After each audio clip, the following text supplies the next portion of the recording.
Welcome. We will be going over some of the basic properties of differentiation.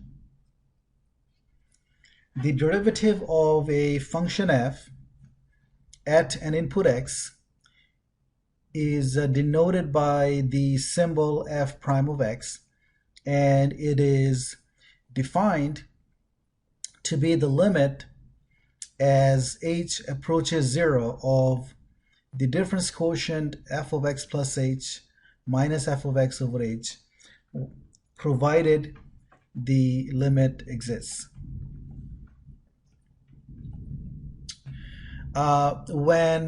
If we denote the value of f of x by y, then the derivative of f at x is denoted in the following notations. So we already know that the derivative of f is denoted by the notation f prime of x. We also use the notation d dx, and then writing the function f of x within square brackets. We also use the notation f y prime instead of f prime of x if we are denoting f of x by y. We also use the notation dy dx, and the this symbol, sometimes we just write df dx. So we put a f here, and then just write df dx, just like this one. We write df dx also to denote the derivative. Taking a derivative is called differentiating. Let's say f of x is 3, then the derivative of f at x would be this limit. Notice that the numerator is simply 0 because this function is a constant function. So f of x plus h is 3 and f of x is 3. So we see that the limit is 0, so therefore the derivative is 0. What if we have the constant function f of x is equal to -7, and again the derivative, if we calculate that, the difference quotient that we have here is again going to be 0 because f of x plus h would be -7, f of x would be -7, so when we subtract we get 0, so that the derivative is 0 again. So what we see is that if the function f is a constant function, so if y is equal to f of x is equal to c, where c is a constant, then the derivative of f at x will be 0. We also write d dx of c is 0. Sometimes we also write c prime is 0. And then if you think about the graph of the function f of x, you see that the graph of f would be a horizontal line, that is a straight line that is parallel to the x-axis. So you can see that at any point on the graph of f, the slope of the tangent line is 0, and as a result the derivative is 0 at any point. Because from before, let's recall that the derivative of a function at x is the slope of the tangent line to the graph of f at the point x comma f of x.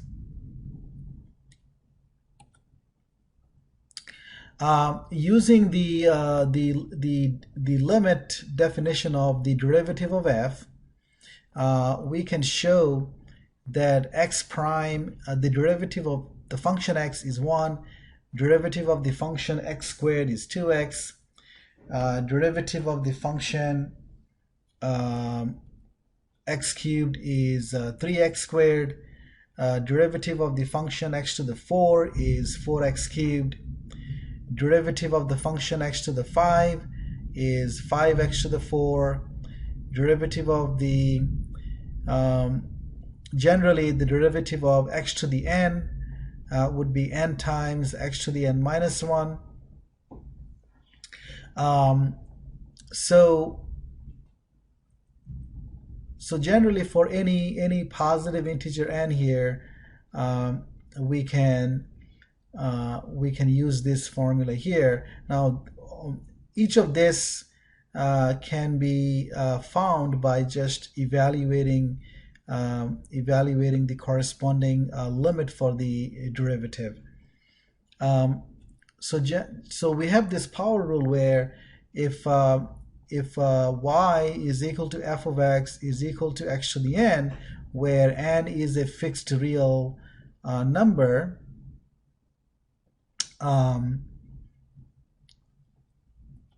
then the derivative of f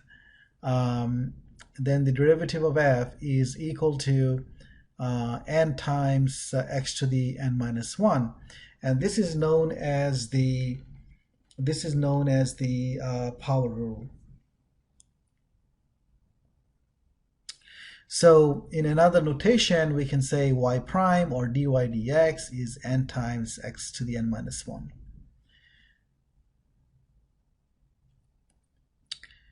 So let's say I want to find the derivative of the function f of x is equal to negative 24. Well, that's going to be 0 because this is a constant function. If we have the function y is equal to 12, then y prime is 0 because again that's a constant function. If I have the function y is equal to negative root of 7, well, again that's a constant function, so dy dx would be 0. That's the derivative of y with respect to x.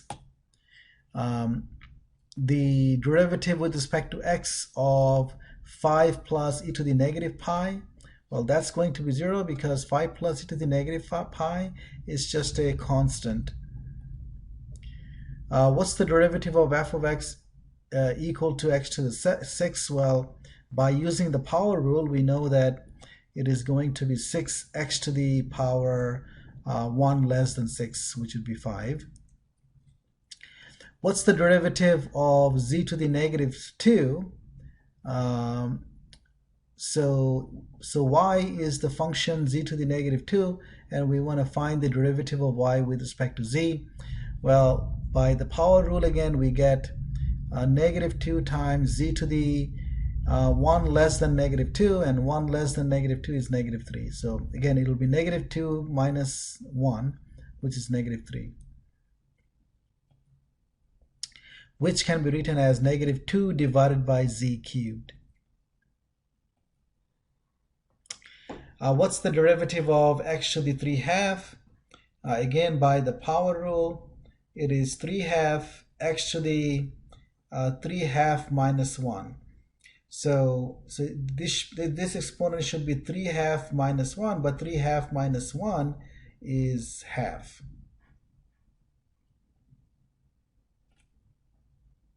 Notice that we can rewrite that as 3/2 times square root of x.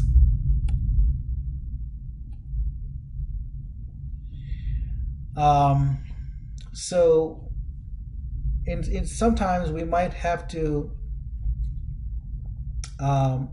use the properties of exponents to rewrite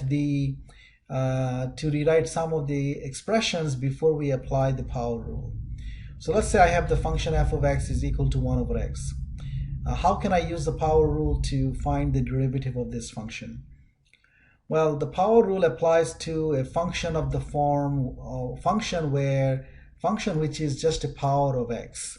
So here what we can do, we can write that as x to the power negative 1 first, and then by the power rule the derivative would be negative 1 x to the negative 1 minus 1, which is negative 2.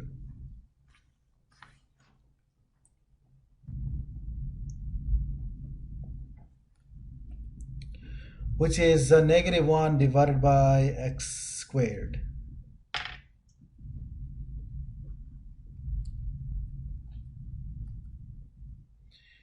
Now let's look at the function y is equal to cube root of x squared. Well, what we can do is we can first rewrite this as x to the power 2 divided by 3.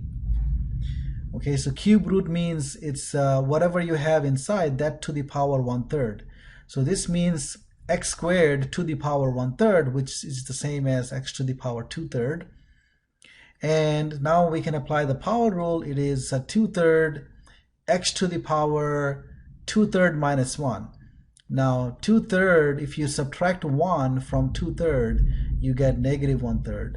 So the derivative is 2/3 x to the negative 1/3, which is the same as 2 divided by 3 times x to the 1/3. And we can rewrite x to the 1/3 as a cube root of x.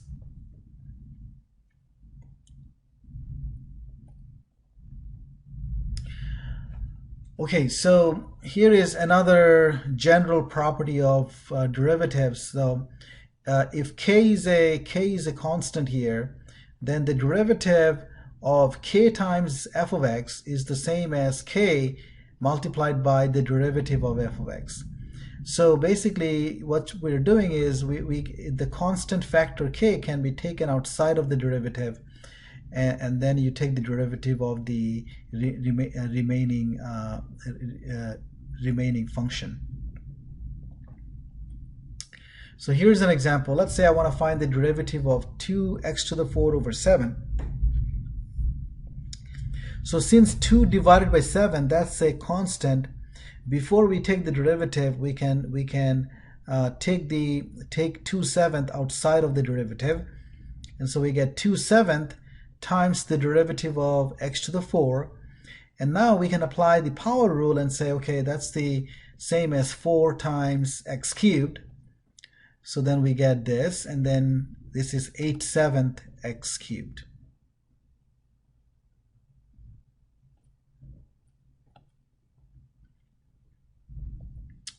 Again, the question is, we want to differentiate each of the functions and simplify them.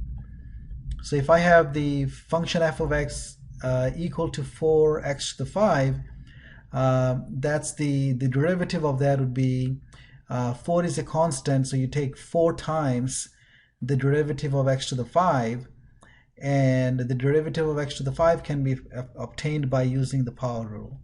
So it'll be 4 times 5x to the 5 minus 1, which is 20x to the 4.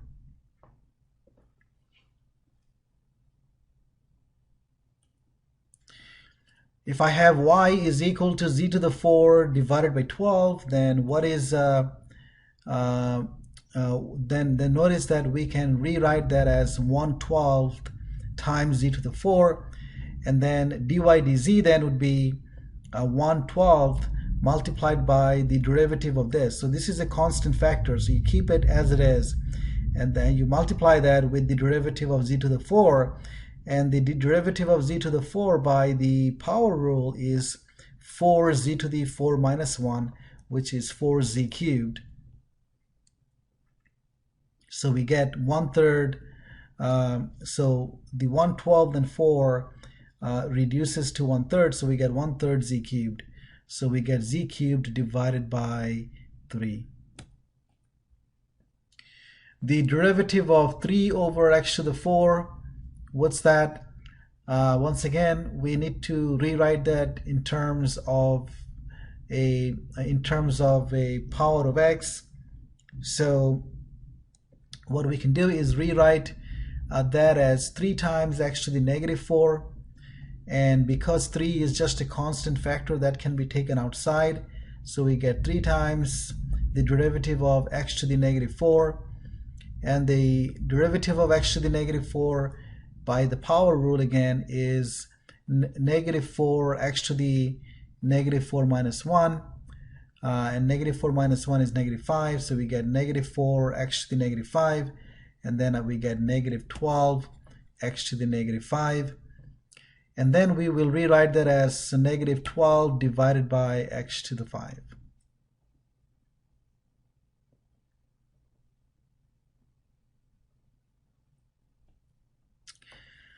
Okay, if I have y is 3 divided by the 5th root of x, what's the derivative then?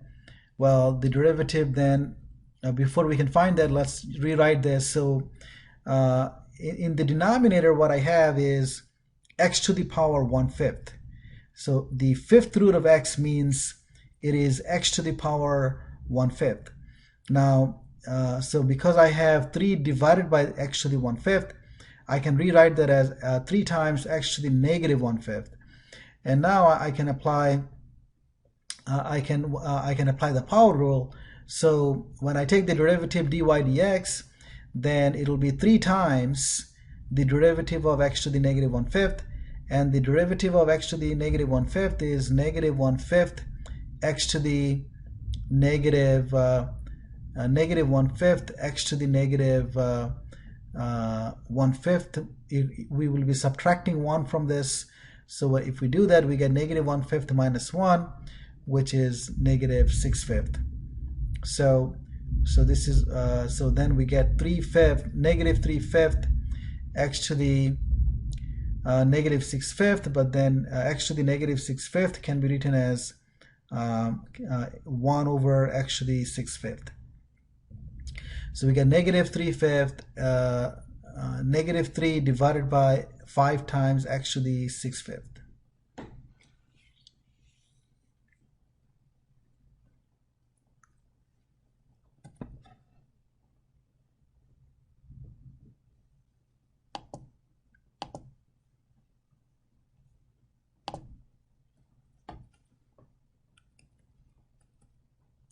Okay, so this one we can write that as a 1/3 x to the negative 3 and then apply the power rule. So then we get the y prime to be 1/3 times the derivative of this, which would be negative 3 x to the negative 3 minus 1, which would be negative 3 times x to the negative 4. And so we get this. Negative 3 and 3, they will cancel out to negative 1.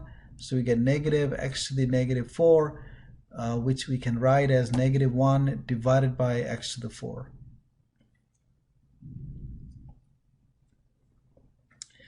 Okay, what's the derivative of 0.8 divided by 4th root of x cubed? Well, again, we can first rewrite that as 0.8 times this. In the denominator, the 4th root here means whatever I have inside the root, I take that quantity to the power 1/4. So this would be x cubed to the power 1/4, which is the same as x to the 3/4. And once I have x to the 3/4 in the denominator, then I can write that as x to the power negative 3/4 in the numerator. So now I have this, and now 0.8 can be taken outside of the derivative. So we get 0.8 times the derivative of the function x to the negative 3/4, and the derivative of x to the negative 3/4 would be negative 3/4 times x to the negative 3/4 minus 1. And so I get negative 0.6 times x to the power. So this might be a little bit confused. This is negative 3/4 minus 1. This is not negative 3 divided by 4 minus 1. This is negative 3/4 minus 1. So this will be negative 7/4 at the end. So we get this, and again 0.8 minus 3/4, that reduces to 0.6. And then lastly, I'm going to rewrite that as negative 0.6 divided by this quantity x to the negative 7/4. We can put that in the denominator and write it as x to the power positive 7/4, but the positive 7/4 is the same as 4th root of x to the power 7. So this is the same as this.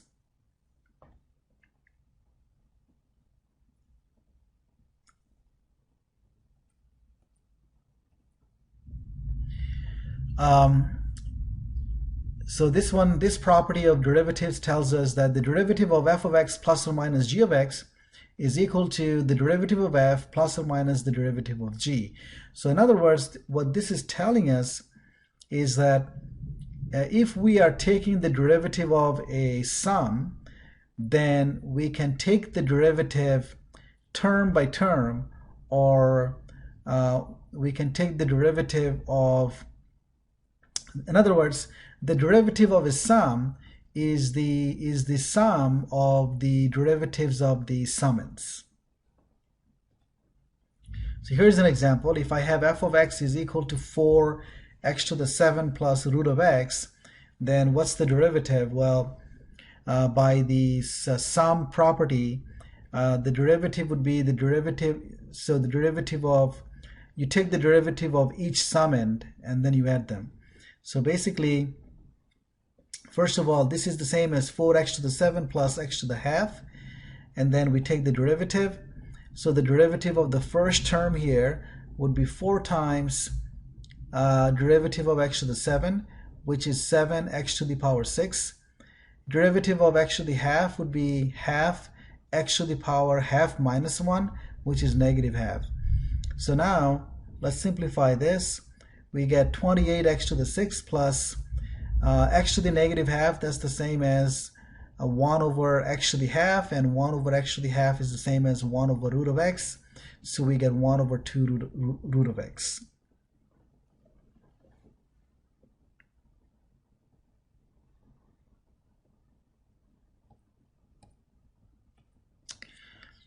F of x is 3x to the 4 plus x squared minus 5x plus 7. What's the derivative? Well, the derivative of the first term here would be 3 times the derivative of x to the 4, which would be 4x cubed. So I get 3 times 4x cubed here. Here the derivative would be 2 times x to the 1. Here the derivative would be negative 5, and the derivative of 7 would be 0. So we get 3 times 4 x to the 4 minus 1 plus 2 times x to the 2 minus 1 minus 5 times x to the 1 minus 1 plus 0. And we get 12x cubed plus 2x minus 5x to the 0, which is 12x cubed plus 2x minus 5.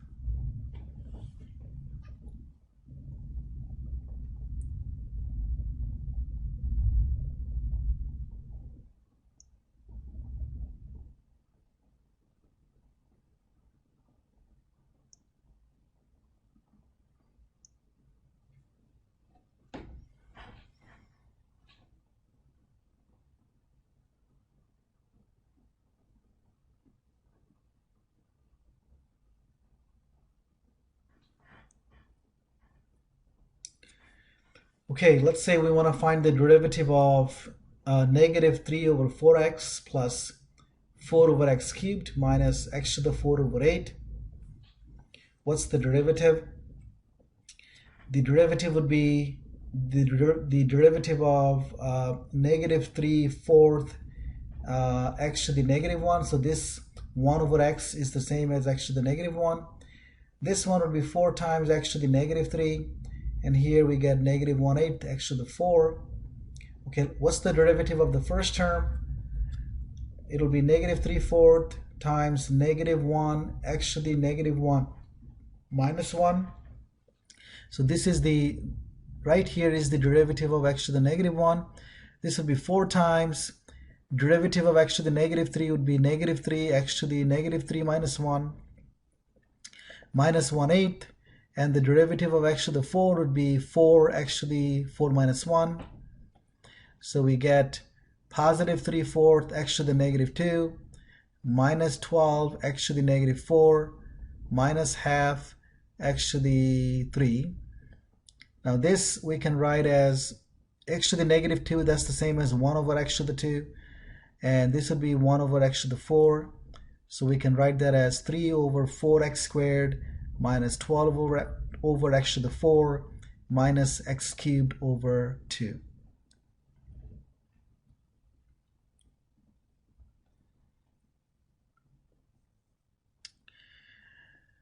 Okay, so let's say that we want to find the equation of the tangent line to the graph of the function y is equal to x plus 2 over x cubed. at the point where x is 1. Well, how do we find it? Well, we know that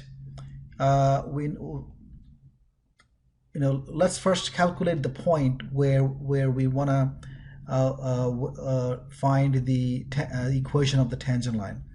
So the point, since the point is when the point is where x is 1. So when x is 1, what is y? The y coordinate of would be 1 plus 2 over 1 cubed, which would be 3. So basically then we get the point 1, 3. So we want to find, so 1, 3 is a point on the graph of this equation, and we want to find the equation of the tangent line to the graph at this point. The next thing we have to do is we need to find the derivative of the function at x equal to 1 in order to find the slope, because the slope of the tangent line would be given by the derivative. So what's the derivative? Before I find the derivative, let's rewrite this function as x over x cubed plus 2 over x cubed. And then x over x cubed is the same as 1 over x squared, which is the same as x to the negative 2. And this would be the same as 2x to the negative 3. Okay, so by using the laws of exponents, this would be x to the 1 minus the 3, which would be x to the negative 2. All right, so this now by the power rule, we see that the derivative of x to the negative 2 would be negative 2 x to the negative 3, and the derivative here would be 2 times negative 3, which would be negative 6, times x to the negative 3 minus 1, which would be negative 4. So this is the derivative which we can rewrite as negative 2 over x cubed minus 6 over x to the 4. Now, what's the value of the derivative when x is 1? When x is 1, the derivative would be negative 2 over 1 cubed minus 6 over 1 to the 4, which is negative 8. So the slope of the tangent line to the graph of the function, to the graph of this function at the point where x is 1 is negative 8. So now we know the point and we know the slope of the tangent, so we can write down the equation by using the slope point slope formula. So the tangent line, we know that it passes through the point 1, 3, and it has slope negative 8. So the equation of the tangent line is the following. We can use the point slope formula. So this is y minus y naught is equal to m times x minus x naught. Here xy is an arbitrary point on the line, m is the slope, x naught y naught is a particular point. So x naught y naught for us would be 1 and 3, and m would be negative 8. Plug those in, we get y minus 3 is equal to negative 8 times x minus 1. Now if we multiply out on the right hand side, we get y minus 3 is minus 8x plus 8, and then we add 3 on both sides, we get y is negative 8x plus 11. So that's the equation of the tangent line to the graph of the given function at the given point. Okay, so that's the end of the slides here, and so I will be stopping the video here. In the next video, we will be looking at more derivative formulas. See you then.